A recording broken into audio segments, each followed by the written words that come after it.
জানেন, কখনো কখনো মনে হয় সব কিছুই তো আছে, তা সত্ত্বেও মনটা কেন এত শান্ত নয়?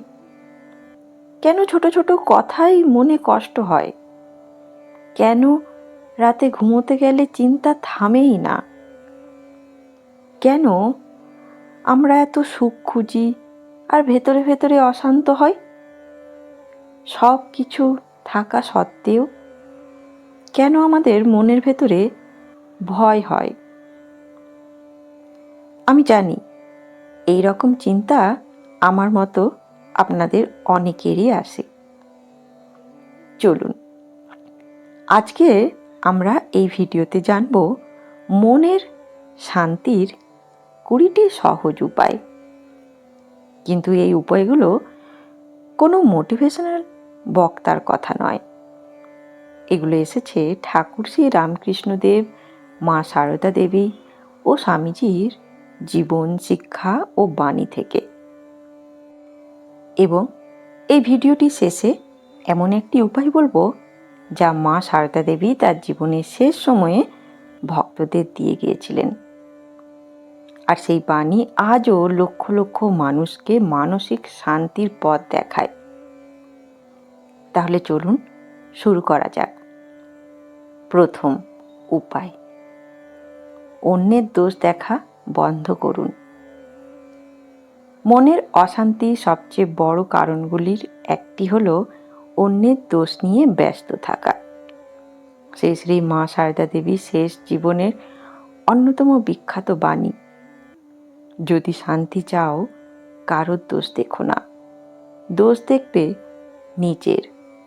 জগৎকে আপন করে নিতে শেখো, কেউ পর নয়। একবার ভেবে দেখুন, দিনে কতবার আমরা অন্যের সমালোচনা করি, কিন্তু নিজের মনকে বিচার করি কতবার? মা বুঝিয়েছেন, যে সবসময় অন্যের ভুল খোঁজে তার নিজের মনও ধীরে ধীরে অশান্ত হয়ে যায়। কিন্তু শুধু দোষ না দেখলেই কি শান্তি আসে? ঠাকুর বলেছিলেন এমন একটি বিষয় যেটাতে আছে মানুষের মনে সবচেয়ে বড় বন্ধন। হ্যাঁ, এবার দ্বিতীয় উপায়, কামিনী কাঞ্চনের আসক্তি কমানো। ঠাকুর শ্রী রামকৃষ্ণদেব বলতেন, কামিনী কাঞ্চনই মানুষের বন্ধনের কারণ। এখানে ঠাকুর শুধু অর্থ বা ভোগের কথা বলেননি, তিনি বোঝাতে চেয়েছেন যে কোনো আসক্তি যা মানুষকে সত্য, শান্তি ও ঈশ্বর চিন্তা থেকে দূরে সরিয়ে দেয় তার কথা। আজ আমরা ভাবি আরও একটু টাকা, আরও একটু সাফল্য, আরও একটু স্বীকৃতি পেলেই শান্তি আসবে। কিন্তু বাস্তবে কি হয়? একটি ইচ্ছা পূরণ হলে আরেকটি ইচ্ছা জন্ম নেয়। এই অন্তহীন চাওয়াই মনের ক্লান্তির কারণ হয়ে দাঁড়ায়। তাহলে কি সংসার ছেড়ে দিতে হবে? স্বামী বিবেকানন্দ এই প্রশ্নের বাস্তব উত্তর দিয়েছিলেন। হ্যাঁ, তৃতীয় উপায়, নিজের কর্তব্য করুন, ফল নিয়ে অতিরিক্ত চিন্তা নয়। স্বামী বিবেকানন্দের কর্মযোগের মূল শিক্ষা ছিল নিঃস্বার্থ কর্ম। তিনি বারবার বলেছেন, কর্ম করো, কিন্তু ফলের দাস হও না। আমরা অনেক সময় কাজের চেয়ে ফল নিয়ে বেশি অস্থির থাকি। যদি ব্যর্থ হই, যদি মানুষ খারাপ ভাবে, যদি আমি সফল না হই, এই ভয় অশান্তির জন্ম দেয়। স্বামীজি শেখালেন, নিজের সর্বোচ্চ চেষ্টা করো, তারপর ফল ঈশ্বরের হাতে ছেড়ে দাও। কিন্তু মন যদি সারাক্ষণ ছুটে বেড়ায়, তাকে শান্ত করার জন্য ঠাকুর একটি অত্যন্ত সহজ পথ দেখিয়েছিলেন। চতুর্থ উপায়, প্রতিদিন নাম জপ করুন। ঠাকুর শ্রী রামকৃষ্ণ নাম স্মরণের উপর গভীর গুরুত্ব দিয়েছিলেন। তিনি বলতেন, যেমন হাততালি দিলে গাছের পাখি উড়ে যায়, তেমনি ঈশ্বরের নাম করলে মনের অশুভ চিন্তা দূরে সরে যায়। অনেকেই বলেন মন বসে না, কিন্তু মন বসানোর জন্য তো জপ চাই। শুরুতে মন ছুটবে, চিন্তা আসবে, তবুও প্রতিদিন কয়েক মিনিট ঈশ্বরের নাম স্মরণ করলে মন ধীরে ধীরে স্থির হতে শুরু করে। কিন্তু যদি মনে ভয় থাকে, যদি ভবিষ্যৎ নিয়ে দুশ্চিন্তা থামতেই চায় না, মা সারদা দেবী এই প্রশ্নের অসাধারণ উত্তর দিয়েছিলেন। ঈশ্বরের ভরসা রাখতে শিখুন। শ্রী শ্রী মা সারদা দেবী বলতেন, ভয় কি, ঠাকুর আছেন। এই ছোট্ট বাক্যের মধ্যে অসীম সান্ত্বনা আছে। আমরা সবকিছু নিজের হাতে নিয়ন্ত্রণ করতে চাই, এই চাওয়াই অশান্তির বড় কারণ। মা শিখিয়েছেন, যা আমাদের কর্তব্য তা করো, কিন্তু যা তোমার হাতে নেই সেটা ঈশ্বরের হাতে ছেড়ে দাও। ঈশ্বরে ভরসা মানে অলসতা নয়, ঈশ্বরে ভরসা মানে অতিরিক্ত মানসিক ভার না বহন করা। কিন্তু ভরসা রাখতে গেলে জীবনটাকেও একটু হালকা করতে হয়। স্বামীজি কেন সরল জীবনকে এত গুরুত্ব দিয়েছিলেন, সেই শিক্ষা জানব পরের অংশে। হ্যাঁ, ষষ্ঠ উপদেশ অর্থাৎ ষষ্ঠ পদ, সরল জীবন উচ্চ আদর্শ। বন্ধুগণ, আমরা অনেক সময় ভাবি আমাদের অশান্তির কারণ বাইরের পৃথিবী, কিন্তু সত্যি কি তাই? স্বামীজির জীবন দেখলে আমরা দেখি তিনি বাহ্যিক চাকচিক্যের চেয়ে চরিত্র, আদর্শ, আত্মশক্তিকে বেশি গুরুত্ব দিয়েছিলেন। আজকের যুগে আমাদের মন অশান্ত হওয়ার বড় কারণ হলো অতিরিক্ত তুলনা। কে কত এগিয়ে গেল, কার বাড়ি বড়, কার আয় বেশি। এই তুলনার আগুন কখনো নেভে না। স্বামীজি শিক্ষা আমাদের মনে করিয়ে দেয়, জীবনকে অপ্রয়োজনীয় জটিলতা থেকে মুক্ত করতে হবে। যত কম অপ্রয়োজনীয়তা চাওয়া, তত কম অশান্তি। কিন্তু শুধু সরল জীবন যথেষ্ট নয়। মনের ভেতরে যদি রাগ ও অভিমান জমে থাকে, তাহলে শান্তি কোথায়? এবার সপ্তম, ক্ষমা করতে শিখুন।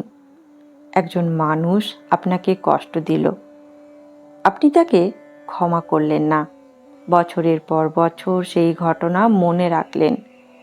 এতে সবচেয়ে বেশি কষ্ট কে পেল? আপনি নিজে।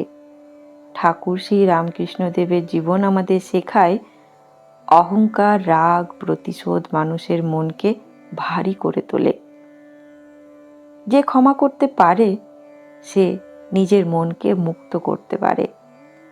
ক্ষমা মানে ভুলকে সমর্থন করা নয়, ক্ষমা মানে নিজের হৃদয় থেকে বিষ বের করে দেওয়া। একটি রাগ অনেক সময় কয়েক মিনিটের ঘটনা, কিন্তু সেই রাগের স্মৃতি কয়েক বছর ধরে অশান্তি দেয়। কিন্তু একা একা কি মনকে বদলানো সম্ভব? ঠাকুর বলেছিলেন, মানুষের সঙ্গ তার মনকে গড়ে তোলে। এবার উপায় ৮, সৎসঙ্গ করুন। ঠাকুর শ্রী রামকৃষ্ণদেব বলতেন, সৎসঙ্গ না হলে মন ঈশ্বরের দিকে যায় না। আপনি যাদের সঙ্গে সময় কাটান, ধীরে ধীরে তাদের মতোই ভাবতে শুরু করেন। যদি সবসময় অভিযোগকারী মানুষের সঙ্গে থাকেন, আপনার মনও অভিযোগ বাড়বে। যদি সবসময় নেতিবাচক চিন্তার মধ্যে থাকেন, আপনার মনও ভারী হয়ে যাবে। কিন্তু যদি সৎসঙ্গ করেন, সাধুজনের কথা শোনেন, আধ্যাত্মিক বই পড়েন, ভালো মানুষের সঙ্গে মেলামেশা করেন, তাহলে মন ধীরে ধীরে শান্ত হতে শুরু করবে। তবে এমন একটি অভ্যেস আছে যা মাত্র 1 মিনিটেই মনকে বদলে দিতে শুরু করতে পারে। আসুন জানি। 9 নম্বর উপায়, কৃতজ্ঞতা চর্চা করুন। আমরা বেশিরভাগ সময় কি ভাবি? যা পাইনি, কিন্তু যা পেয়েছি সেটা নিয়ে কতবার ভাবি। আজ রাতে ঘুমানোর আগে একটি কাজ করুন। 3টি বিষয় লিখুন যার জন্য আপনি কৃতজ্ঞ। হয়তো আপনার পরিবার, হয়তো আপনার সুস্থ শরীর, হয়তো ঈশ্বরের কৃপা। কৃতজ্ঞতা মানুষের মনকে অভাব থেকে প্রাচুর্যের দিকে নিয়ে যায়। অভিযোগ কমান, হতাশা কমান, মনকে হালকা করুন। কিন্তু সবশেষে রয়েছে এমন একটি উপায় যা সবচেয়ে সহজ, তবুও সবচেয়ে শক্তিশালী। কিন্তু তার আগে আমরা জেনে নিই 10 নম্বর উপায়টি। সেটি হলো প্রার্থনা করুন। শ্রী মা সারদা দেবী ভক্তদের বলতেন, ঠাকুরের কাছে বলো, তিনি সব শুনবেন। প্রার্থনা মানে শুধু কিছু চাওয়া নয়, প্রার্থনা মানে নিজের মন খুলে দেওয়া, নিজের ভয়, নিজের কষ্ট, নিজের অসহায়তা, নিজের আশা সব ঈশ্বরের কাছে সমর্পণ করো। অনেক সময় আমরা মানুষের কাছে সব কথা বলতে পারি না, কিন্তু ঈশ্বরের কাছে সব বলা যায়। আর যখন মানুষ আন্তরিকভাবে প্রার্থনা করে, তখন তার ভেতরে এক অদ্ভুত প্রশান্তি জন্মায়, কারণ সে অনুভব করে সে একা নয়। কিন্তু শান্তির পথে আরও কিছু গভীর বাধা আছে। মিথ্যা, অহংকার, অধৈর্যতা, ঈর্ষা, এসব কিভাবে মনের শান্তি নষ্ট করে জানেন? পরের অংশে আমরা জানব মনের শান্তির আরও কিছু উপায়। অর্থাৎ এবার আমাদের পালা 11 নম্বর উপায়টির। সত্য কথা বলুন। ঠাকুর শ্রী রামকৃষ্ণদেব বলতেন, সত্যই কলিযুগের তপস্যা।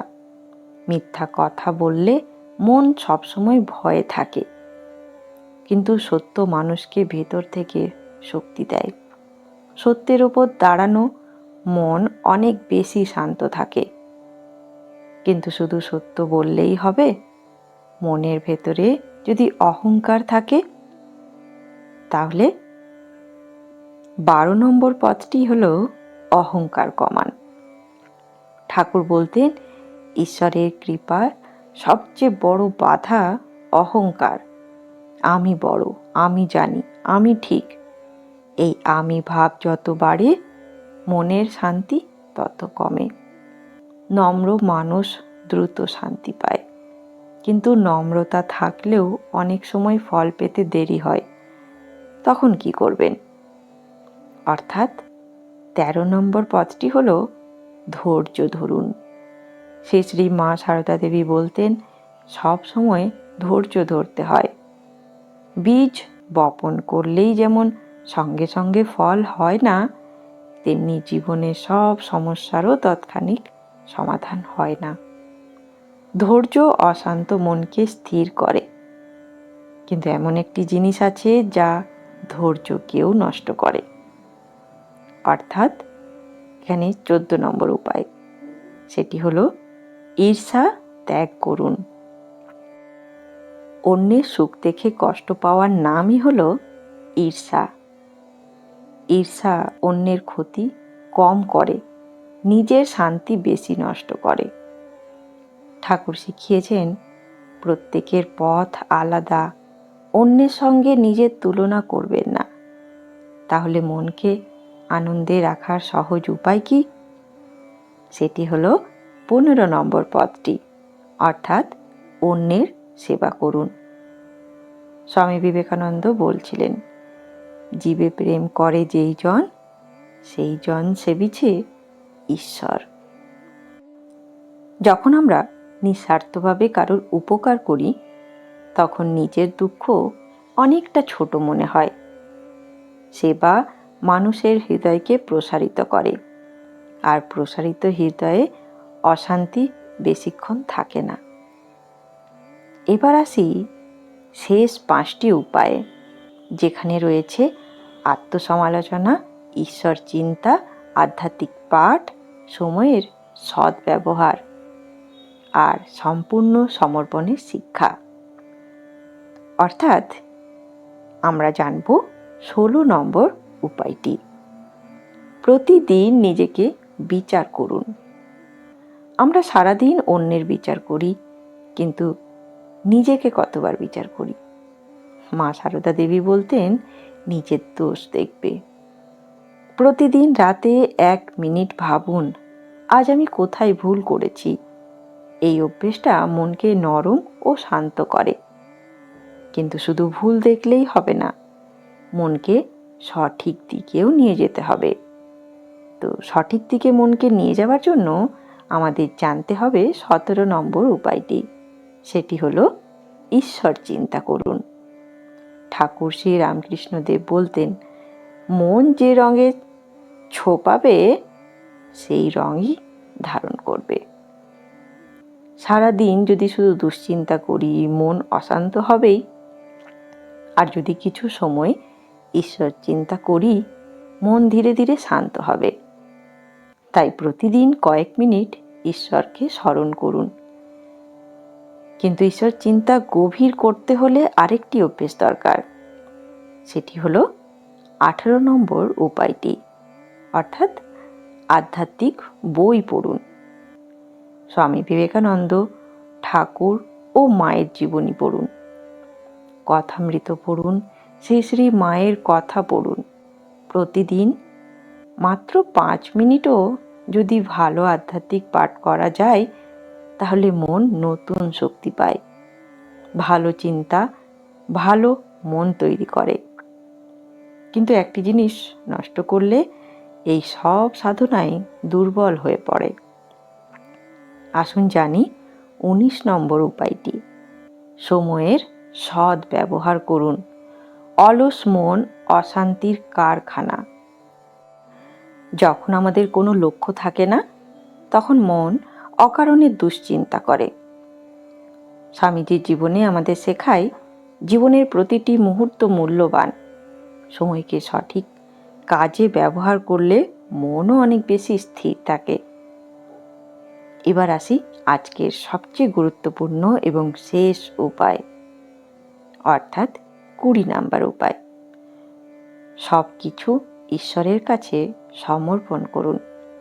মনের শান্তির শেষ ও সর্বোচ্চ পথ হল সমর্পণ। ঠাকুর শ্রী রামকৃষ্ণদেব বলতেন, সব ভার ঈশ্বরের উপর ছেড়ে দাও। আমরা সবকিছু নিয়ন্ত্রণ করতে চাই বলেই ক্লান্ত হয়ে পড়ি। কিন্তু যখন মানুষ আন্তরিকভাবে বলে, ঠাকুর আমি চেষ্টা করছি, বাকিটা তোমার ইচ্ছে, তখন মনের ভেতরে এক গভীর শান্তি নেমে আসে। কারণ তখন আর ভয় থাকে না, থাকে শুধু বিশ্বাস। বন্ধুগণ, আজ আমরা জানলাম মনের শান্তির 20টি সহজ উপায়। দোষ দর্শন ত্যাগ, আসক্তি কমানো, কর্মযোগ, নাম জপ, ঈশ্বরের ভরসা, সরল জীবন, ক্ষমা, সৎসং, কৃতজ্ঞতা, প্রার্থনা, সত্যবাদিতা, নম্রতা, ধৈর্য, ঈর্ষা, ত্যাগ, সেবা, আত্মসমালোচনা, ঈশ্বর চিন্তা, আধ্যাত্মিক পাঠ, সময়ের সদ্ব্যবহার এবং সম্পূর্ণ সমর্পণ। আর সবশেষে মনে রাখুন মা সারদা দেবীর সেই অমর বাণী, যদি শান্তি চাও কারুর দোষ দেখো না। এই একটি শিক্ষা যদি আমরা জীবনে পালন করতে পারি, তাহলে মনের অনেক অশান্তি দূর হয়ে যেতে পারে। ধন্যবাদ, ভালো থাকবেন। আজকের ভিডিওটি যদি ভালো লাগে তাহলে অবশ্যই ভিডিওটিকে একটি লাইক, শেয়ার এবং ভিডিওটিতে আপনাদের মন্তব্য জানাতে ভুলবেন না। আরেকটি অনুরোধ, যদি এখনও অবধি চ্যানেলটিকে সাবস্ক্রাইব না করে থাকেন, তাহলে অনুরোধ রইল ঠাকুর মা ও স্বামীজির এই চ্যানেলটিকে সাবস্ক্রাইব করে নেওয়ার, যাতে তাদের এই বাণী আপনার কাছেও সবার প্রথমে পৌঁছে যায়। ধন্যবাদ। জয় ঠাকুর, জয় মা, জয় স্বামীজি।